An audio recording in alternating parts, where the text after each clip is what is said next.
Vinga, anem amb l'últim apartat d'aquest tema i l'últim apartat ja de química del curs, que sembla que no arribaria mai.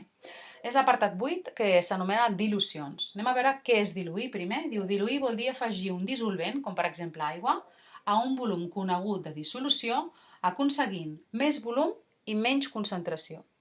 Imaginem que jo tinc aquestes dues cubetes i aquesta cubeta al principi tinc aigua fins aquí. I tinc 12 puntets que podrien ser àtoms. Jo afegeixo aigua, ho estic diluint, com quan dilueixo una beguda, i ara tinc un volum més alt, d'acord? Aquest volum més alt, és a dir, aquí tenia un volum inicial, que és més baixet, i al final tinc un volum final, que és més alt, correcte. I la concentració, com serà? Com veiem, aquests puntets aquí estan més apretats. Això és la concentració inicial, que és més alta, i aquí tinc una concentració final, que estan més separats, que és més baixa. Aquestes sigles són importants: volum inicial UVI, concentració inicial CI, volum final UVF, concentració final CF.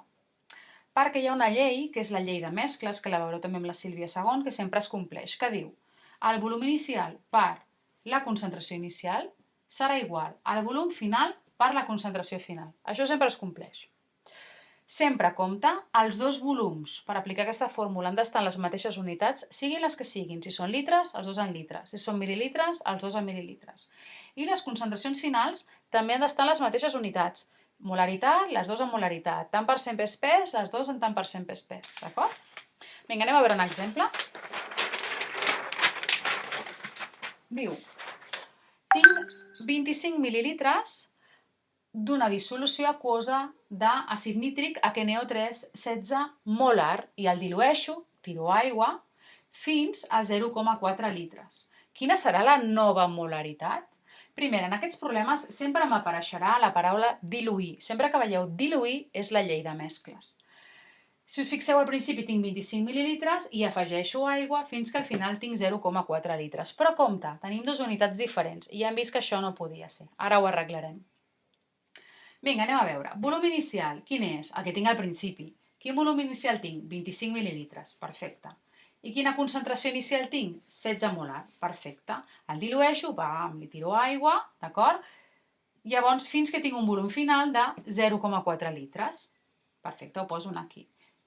Quina és la concentració final? No la sé. Justament és amb el que m'estan preguntant. M'estan dient, un cop has tirat aigua, quina molaritat tens? Abans era 16 la molaritat. Quan serà ara?